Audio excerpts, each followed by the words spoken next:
In today's fashion world, women are seen in many different styles. Some are seen wearing fancy dresses with 6-inch stilettos and those huge eye-bug sunglasses. Others are seen in sweats and a hoodie. But for the most part, girls are usually just seen dressed casual with jeans, a shirt, and maybe their hair pulled back. But have you ever thought who is the genius creator of that comfortable, casual look many of us are seen in today? After all, women in the 1900s were seen in heavy, bulky dresses down to the ankles with barely enough room to move in. Well, when a person hears the name Chanel, they automatically think of the famous quilted purses or the Chanel No. 5 perfume. But little do people know that it was Coco Chanel who was behind the metamorphosis of comfortable clothing in women's fashion in the 1920s. Today, I will discuss how Coco Chanel revolutionized women's fashion into practical wear and how she continues to leave her mark today over half a century later. Before women roamed the streets with jeans, blouses, cardigans, shirts, and skirts, women were only allowed to wear dresses that covered their whole body. Women's clothing in the 1900s was nothing alike to the fashion today. A women's ensemble included long, heavy, very layered dresses that touched to the ground, long sleeves and covered right below the neckline, and puffed up shoulders to enhance the silhouette. Also, women wore corsets. It was pretty much mandatory because an ideal women's silhouette was the shape of an S. Their bodies were boned and corseted into an hourglass shape, and the waist were forced into tiny circlets measuring less than 20 inches. And I have some pictures to show you. Right here are some examples of the women's clothes. As you can see, they touch the ground. They pretty much touch the ground. Like their ankles and their arms were covered. Also, their necks were covered. And this is a picture of a corset that a woman wore. As you can see, her shoulders and her waist aren't as proportioned as it would be today. Her waist is really small. And the women's hair were long, but they were put in a bun and under a big, heavy hat. So women back then, it was very difficult for them to work, very hard for them to just move around and bend down because of the corset was so tight. And actually in my research I found out that when women wore corsets, it was so tight that sometimes they would faint. It was hard for them to eat too. So it was also like a health hazard. Well, with women having a hard time to move in their clothes, French designer Coco Chanel decided to change just that. First, she used men's clothing as an idea to modernize women's fashion. Therefore, she used jersey, which was a soft elastic knit that was for men's trousers, and from that she made jersey suits, which eliminated the waistline. And an example of that is right here. That as you can see, the jersey suit was very loose, and the women could move more freely. And the skirts were also raised up mid-calf to the knee. As you can see, it's short. It's not long length and touch the floor. And actually, that was the first time that women's ankles were seen on the street. So it was controversial. And these drastic changes created more of a relaxed style in order to move more freely. She was also one of the first to sport the striking bob haircut. And a picture of that is right here, that short cut. And as a response, she stated, "I inspired the cutting of the short hair because it goes with the modern woman. To the women going to work, I said to take off the bone corset because women cannot work while they are imprisoned in a corset." As her fashion emerged with the flapper movement, her style was known as a little boy look because it was short, straight, collarless jacket, a slightly flaring skirt, and hems that never budged from the knee. Chanel's aim for clothing was not for fashion particularly, but for practicality.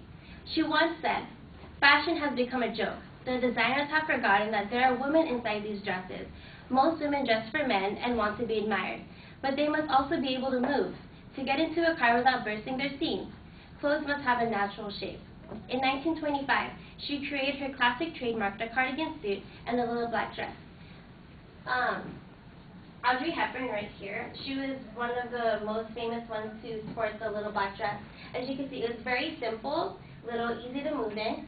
And Coco Chanel, to make it more elegant, she added pearls right here. That's her actually, that's Coco Chanel. She was the first to create a business suit for women which resembled one of a man's because she believed that a woman should work comfortably without her clothes being in the way. During World War II, she left her fashion career to be a nurse but because of her affair with a Nazi officer, she moved to Switzerland and lived in exile for the next 10 years.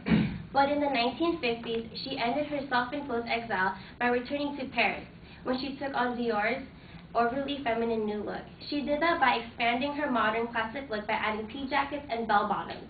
It is said that she is the first to wear bell-bottom trousers in Venice, so she could climb in and out of gondolas from there, and from there she started the pants revolution. So she was pretty much the first woman to wear pants. And the trousers that she wore was similar to the ones that the Navy boys wore.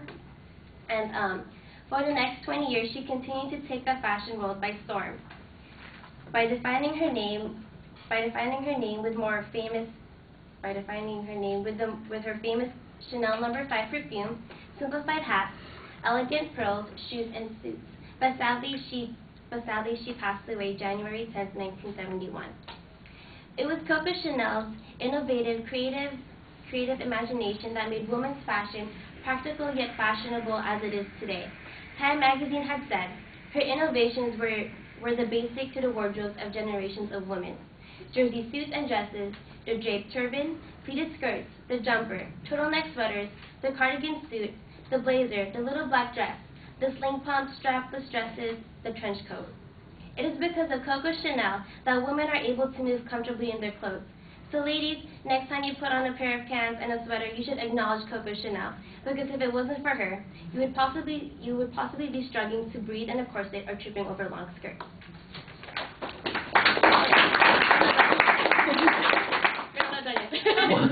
Okay, I just want to describe like one of her suits. Which one is it? This one is one of her famous cardigans. As you can see, it's very simple, very easy to move in. That was like her motive, was to be practical. Also, this is an example of her one of her famous business suits, and it had those boxy lines, and it was also braided. Had a braided trim and a slim skirt lined with a gold chain. And the buttons either resembled coins or it was pure gold with the classic Coco Chanel with the double C right here. It would be on the thing. And then there was also ribbon sewed on the waist of the skirt to prevent the blouse from slipping, and the zipper is placed on the sides to enable comfort. And in a sense, wearing a Chanel suit is like wearing a customized or a knit costume, made to fit so that when the wearer moves, the suit still maintains perfect grace and elegance.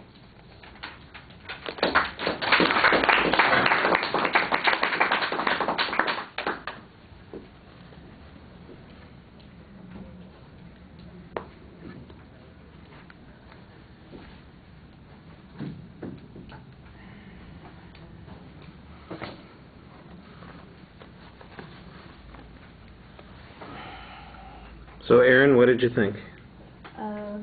I liked the delivery. She was very confident and like she knew what she was talking about. I'm pretty sure she did. I liked her intro. It was very clear and concise. It was easy to tell like her thesis statement. And then I liked the pictures, but they should have been a little bit bigger because I actually had trouble seeing them. And even though the delivery was confident, it was quite fast. And then she kind of stumbled a little bit, but she had a nice recovery. Okay.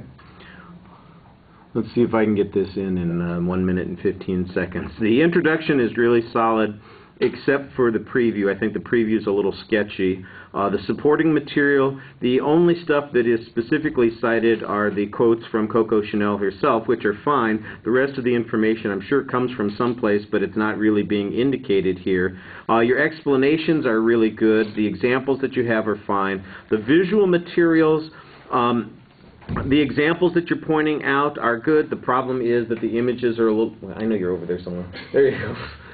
The images are just a little small for most of us to see, and so that gets to be a problem. And you got them all together at once, especially on that the second side of the poster board. Everything is kind of in the one place, and you're having to bounce back and forth between things, and it doesn't focus our attention on the key idea that you're trying to talk about at any given point.